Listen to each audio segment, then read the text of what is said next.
ஆண்டவராக இயேசு கிறிஸ்துவின் நாமத்தில் என் அன்பின் வாழ்த்துக்கள். இன்றைக்கு இந்த காலை ஆராதனையில் நம்முடைய தியானத்திற்காக நாம் தெரிந்து கொள்கிற வேத வசனம் எரேமியா தீர்க்கதரிசன புஸ்தகம் 32 அதிகாரம் 17 திருவசனம். கர்த்தராகிய ஆண்டவரே, இதோ தேவரீர் உம்முடைய மகா பலத்தினாலும் நீட்டப்பட்ட உம்முடைய புயத்தினாலும் வானத்தையும் பூமியையும் உண்டாக்கினீர். உம்மாலே செய்யக்கூடாத அதிசயமான காரியம் ஒன்றுமில்லை. கர்த்தாவே, உம்முடைய நீட்டப்பட்ட புயத்தினாலே வானத்தையும் பூமியையும் உண்டாக்கினீர். உம்மாலே செய்யக்கூடாத ஒரு அதிசயமான காரியம் ஒன்றுமில்லை. எரேமியா இஸ்ரவேல் ஜனங்களுக்காக விண்ணப்பம் பண்ணின விண்ணப்பங்களில் ஒரு விண்ணப்பம்தான் இந்த விண்ணப்பம். அவர் சொல்லுகிறார், உம்மாலே செய்யக்கூடாத ஒரு அதிசயமான காரியம் ஒன்றுமில்லை. நீ அதிசயங்களை செய்கிறவர். உம்முடைய கரத்தை நீட்டினீர், வானத்தையும் பூமியையும் உண்டாக்கினேன். அப்ப அந்த கமாண்ட், ஆண்டவர் வார்த்தையை அனுப்பி உண்டாக கடவுது அப்படின்னு சொன்ன உடனே இந்த வானமும் பூமியும் உண்டாக்கப்பட்டது. அப்ப தேவன் தம்முடைய திட்டத்தை எப்படி விளங்க பண்ணுகிறார் என்பதை இந்த வேத வசனத்தின் மூலமாய் நாம் அறிந்து கொள்ள முடிகிறது. அவருடைய விண்ணப்பத்தில் அவர் சொல்லுகிற 2 அதிசயமான காரியங்கள் உண்டு. ஒன்று, அவர் கரத்தினாலே வானமும் பூமியும் உண்டாக்கப்படுகிறது. இரண்டாவது, அவராலே செய்யக்கூடாத அதிசயமான காரியம் ஒன்றுமே இல்லை. அப்ப தேவனாகிய கர்த்தரை சார்ந்து கொள்ளுகிற நாம், அவரை பின்பற்றுகிற நாம், அவரை உணர்வுபூர்வமாய் ஆராதிக்கிற அல்லது அவரை முன்னிறுத்துகிற நம்முடைய வாழ்க்கையில் அவர் வானத்தையும் பூமியும் உண்டாக்க வல்லமையுடையவர் என்று அறியப்பட்டு அவராலே அதிசயங்கள் செய்யக்கூடாத அதிசயங்கள் ஒன்றும் இல்லை என்பதை நாம் விளங்கிக் கொள்ளும்படி ஆண்டவர் விரும்புகிறார். இப்ப அவர்தான் வானத்தை பூமியை உண்டாக்கினார் என்பதற்கு பல சாட்சிகள், அடையாளங்கள் உண்டு. விஞ்ஞானிகள் அதை வானத்தையும் பூமி உண்டாக்கினதை என்ன சொல்லுகிறார்கள் என்றால், அது ஒரு வெடிப்பு. அந்த வெடிப்பு உண்டாயின போது வானமும் பூமியும் உண்டாயிற்று. அப்ப அந்த வெடிப்பு என்ன? அதுதான் தேவனுடைய சத்தம். நாம சொல்றோம், அதுதான் தேவனுடைய சத்தம். வானத்தையும் பூமியை உண்டாக்கின கர்த்தர், 2 சராசரங்களை உண்டாக்கினவர், சர்வ வல்லவர் என்பதை விஞ்ஞானிகள் இந்த வானம் பூமி இது 2 மட்டும் ஆராய்ச்சி செய்வதற்கு முன்பு வரை, அண்ட சராசரங்களை குறித்து அறிவில்லாதவரை, அவர்கள் ஒரு தேவன் இருக்கிறார் என்பதை மறுதலித்தது உண்மை. ஆனால் அண்ட சராசரங்களை உண்டாக்கின ஒருவர் இருக்கிறார் என்பதை எப்பொழுது ஒத்துக்கொண்டார்கள், எப்பொழுது அதை அங்கீகரித்தார்கள் என்றால், வானத்தையும் பூமியையும் உண்டாக்கின இந்த வானத்தையும் பூமியையும் ஆராய்ச்சி செய்த போது வானங்களில் பார்த்தால் நட்சத்திர கூட்டங்கள் இருக்கிறது. அந்த நட்சத்திர கூட்டங்கள் அருகில் போனால் அது ஒரு சூரிய குடும்பமாக தெரிகிறது. அப்பொழுது அவர்கள் சொல்லுகிறார்கள், நாம் இருக்கிற சூரிய குடும்பத்திற்கு பெயர் மில்கி ஒயிட் கேலக்சி என்று அர்த்தம்.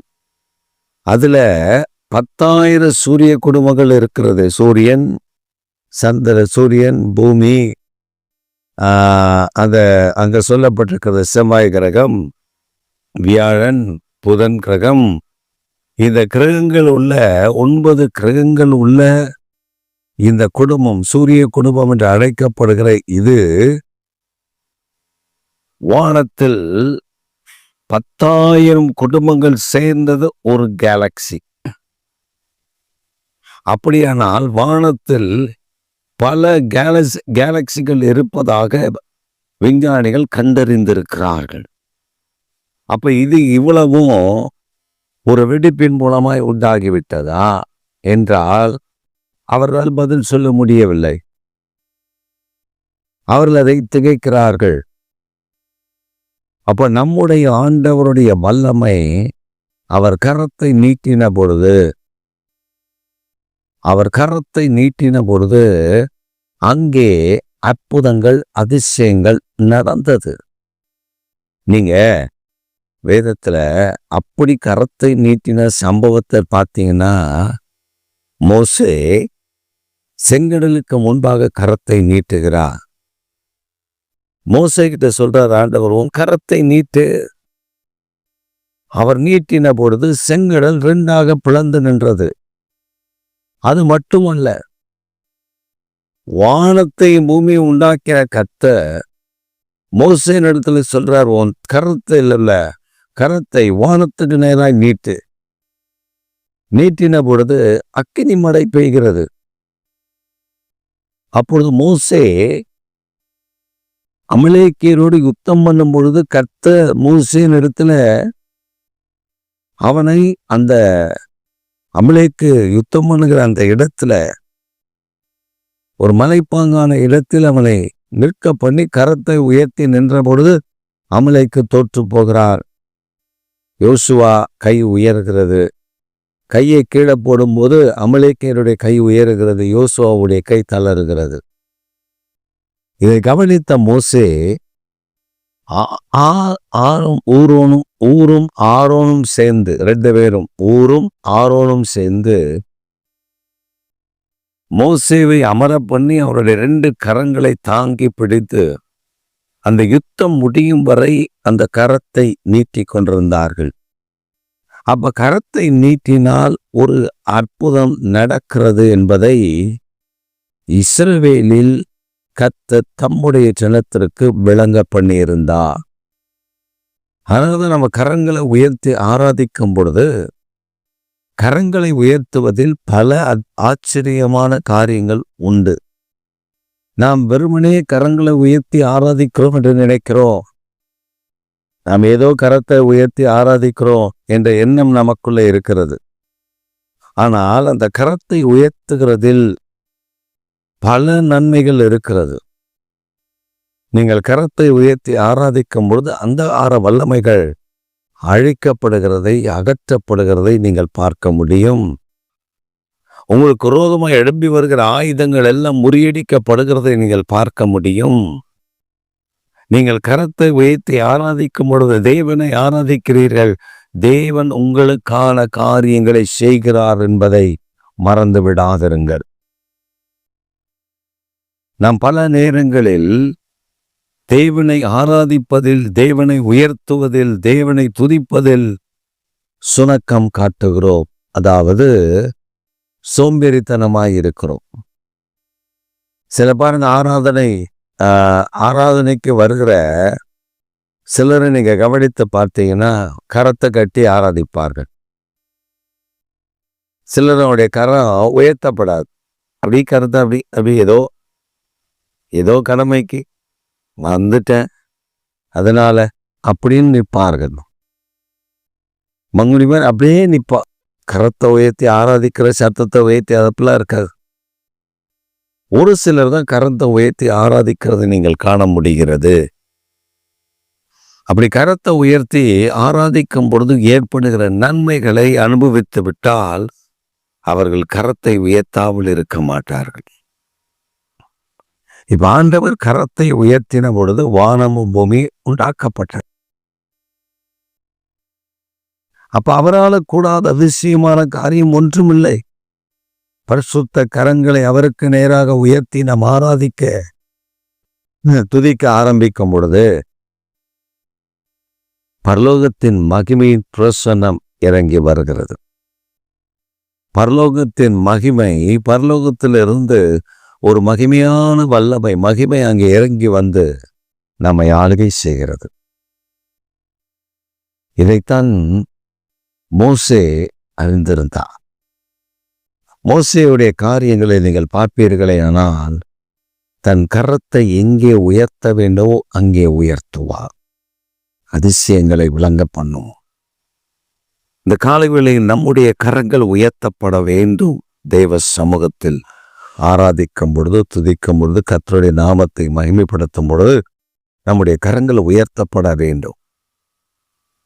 இரண்டாவது, அவராலே செய்யக்கூடாத ஒரு அதிசயமான காரியம் ஒன்றுமில்லை. அப்ப அவரால் முடியும். சர்வ வல்லமையுடைய தேவன். இப்ப சர்வ வல்லவரை தான் நாம் ஆராதிக்கிறோம். We are worshiping a worthy God. தகுதியான தேவனை தான் நாம் ஆராதிக்கிறோம். ஒரு தகுதியற்றவரை அல்ல. நமக்காக சிலுவையில ரத்தம் சிந்தி மரித்து 3ஆம் நாள் உயிரோடு கூட எழும்பின அவரைத்தான் நாம் ஆராதிக்கிறோம். அவர் அதிசயமானவர். நம்முடைய வாழ்க்கையில் என்ன தேவைகள் இருக்கிறதோ, என்ன நெருக்கடிகள் இருக்கிறதோ, என்ன பிரச்சனைகள் இருக்கிறதோ, என்ன போராட்டங்கள் இருக்கிறதோ, அவைகளை நாம் ஐயோ இது இருக்கிறதே அது இருக்கிறது என்று நாம் குழப்பமடைகிறோம். அது உண்மைதான். ஆனால் நான் ஆராதிக்கிற தேவன் இவைகளை விட பெரியவர். இதெல்லாம் ஒன்றுமில்லை. இதெல்லாம் ஆண்டவர் வழிநடத்த, தேவைகளை சந்திக்க, என்னை ஆசீர்வதிக்க, என்னை உயர்த்த அவர் போதுமான தேவனாய் இருக்கிறார் என்பதை நாம் அறிந்து கொள்ளும்படி, நாம் அதை உணரும்படி, புரிந்து கொள்ளும்படி, ஆண்டவருடைய நாமத்தினாலே அவரை மகிமைப்படுத்தும்படி, கனப்படுத்தும்படி அந்த கிருபையை, அந்த தயவை, அந்த இரக்கத்தை அவர் நமக்கு தர போதுமானவர். அவரால் செய்யக்கூடாத ஒரு அதிசயமான காரியம் ஒன்றுமில்லை. அவர் சொல்ல ஆகும், அவர் கட்டளையிட நிற்கும். இதை அனுபவித்த பரிசுத்தவான்கள் தேவனால் முடியும், தேவனால் இது நடக்கும், தேவனால் இது கூடும் என்று அறிந்த பரிசுத்தவான்கள் வெற்றி அடைந்தார்கள்.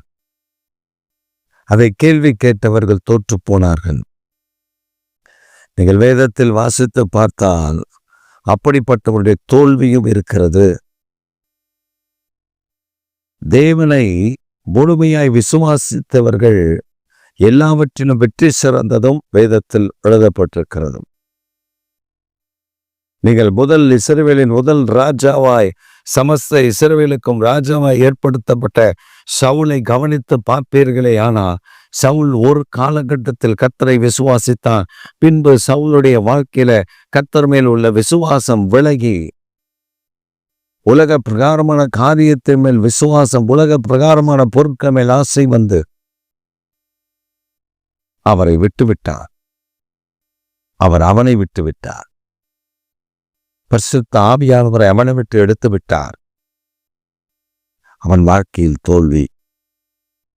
அவன் வாழ்க்கையில் வெற்றி அடைய முடியவில்லை. முதல் ராஜாவாய் இருந்தாலும் அவன் பெரிய வெற்றியை சாதித்ததாக வேதத்தில் இல்லை. அவன் தோல்வி அடைந்தான். ஆனால் தாவீதுடைய வாழ்க்கையில் சிறு வயது முதல் இளைஞனாய் இருக்கும்போது வரை, இருக்கும்போதிலிருந்தே ஒரு வெற்றி உள்ள வாழ்க்கையை கர்த்தர் அவனுக்கு தருகிறார். ஏனென்றால் அவன் தன் தேவனால முடியும், தேவனால கூடும், அவர் அதிசயமான கர்த்தர், அவர் சேனைகளின் தேவன் என்று அவரை எப்பொழுதும் தனக்கு முன்பாக முன்னிறுத்தி நடந்தவன். இளைஞனாய் இருக்கும் பொழுது கோலியாத்தை முறியடிக்க ஆண்டவருடைய வல்லமை அவன் நாடி ஆண்டவரை முன்னிறுத்தி ஓடின பொழுது கோலியாத்தை கர்த்தர் கீழே விட பண்ணினார். அவன் எங்கெல்லாம் போகிறானோ, பெலிஸ்தர் நடுவில் போன பொழுது வேதம் சொல்லுகிறது, தாவீது போன எல்லா இடத்திலையும் கர்த்தர் அவனுக்கு ஜெயத்தை கட்டளையிட்டார். இதுதாங்க அவர் அதிசயங்களை செய்ய வல்லவர் என்று விசுவாசித்து அவரை பிடித்து முன்னேறுகளுடைய வாழ்க்கை. அவன் வனாந்திரத்துல, அவன் ராஜாங்கம் இல்லாத போது வனாந்திரத்துல தன்னோடு கூட இருக்கிற ஒரு 600 பேரோடு வனாந்திரத்தில் ஆங்காங்கே குகைகளிலேயும் மலைகளிலேயும் தங்கியிருந்த பொழுது கூட கர்த்தர் அவனை கைவிடவே இல்லை, பாதுகாத்தார். சவுலனை அவனை வளைந்து கொண்ட போது கர்த்தரிடத்துல தாவீது ஜெபிக்கிறார். தாவீது அவனுக்கு சவுலுக்கு வேறொரு செய்தியை கட்டளையிட்டு அவன் படைகளோடு கூட திரும்ப தன் தேசத்திற்கு போகும்படி பணித்து தாவீதையும் தாவீதுடைய ஆட்களையும் கர்த்தர் காத்தார். மலைக்கு அந்த பக்கத்தில் தாவீது, மலைக்கு இந்த பக்கத்தில் சவுல் சூழ்ந்து கொண்டார்கள். But God protected David. ஏனென்றால் அவரை நம்பி அவரை சார்ந்து உமாலை செய்ய முடியும், ஒரு அதிசயத்தை நடப்பிக்க முடியும்.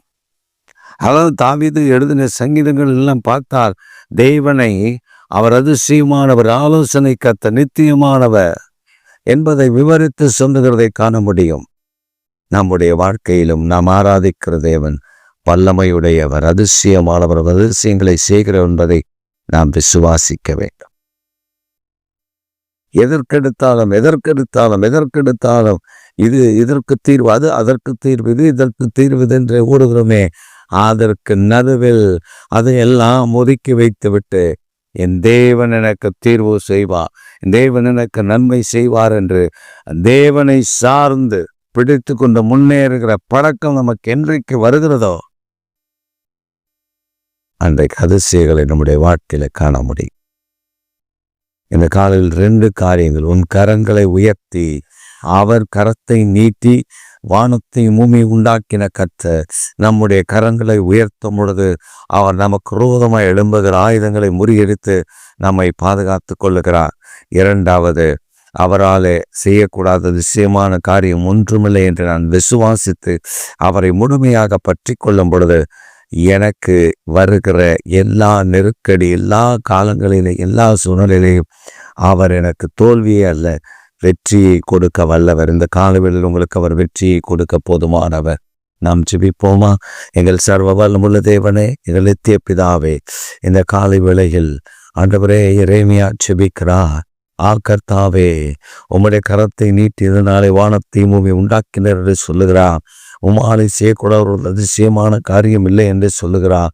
இந்த செய்தியை கேட்கிற ஒவ்வொரு பிள்ளைகளுடைய வாழ்க்கையிலையும் நீர் அதிசயங்களை செய்து ஆச்சரியமான தம்முடைய கிருபைகளை விளங்க பண்ணி உம்முடைய நாமத்தை உயர்த்த வேண்டும் என்று நாங்கள் ஜெபிக்கிறோம். அவருடைய வாழ்க்கையில இனி தோல்வி இல்லை, ஜெயம் ஜெயம் ஜெயம் ஜெயம் ஜெயம் ஜெயம் உண்டாக ஆண்டவர் உதவி செய்யுங்க. ஒவ்வொருவரையும் ஆசீர்வதிங்க. நல்ல பலத்தை தந்து தேவனுடைய அனுக்கிரகம் இதுவரை அவருடைய வாழ்க்கையில் தோல்வியே கண்டிருந்திருப்பார்களே, ஆனால் இப்பொழுது இயேசுவின் நாமத்தில் அந்த தோல்விகள் எல்லாம் ஜெயமாய் மாறட்டும். உம்மாலே ஒரு அதிசயமான காரியங்களை செய்யக்கூடும், செய்ய முடியும். சர்வ வல்லவர் என்பதை முழு மனதோடு நம்ப, முழு மனதோடு விசுவாசிக்க, உம்மை உறுதியாய் பற்றி பிடித்து கொள்ள ஆவியானவர் அனுக்கிரகம் பண்ணுங்க. கிருபை சூழ்ந்து கொள்ளட்டும். தாழ்த்தி போடுகிறோம். இயேசு கிறிஸ்துவின் நாமத்தில் ஜெபிக்கிறோம் எங்கள் ஜீவனுள்ள நல்ல பிதாவே, ஆமென். என் ஆத்துமாவே கர்த்தரை ஸ்தோத்திரி, என் முழு உலமே பரிசுத்தமுள்ள நாமத்தை ஸ்தோத்திரி. என் ஆத்துமாவே கர்த்தரை ஸ்தோத்திரி, கர்த்தர் செய்த சகல உபகாரங்களையும் மறவாதே. ஆமென், ஆமென்.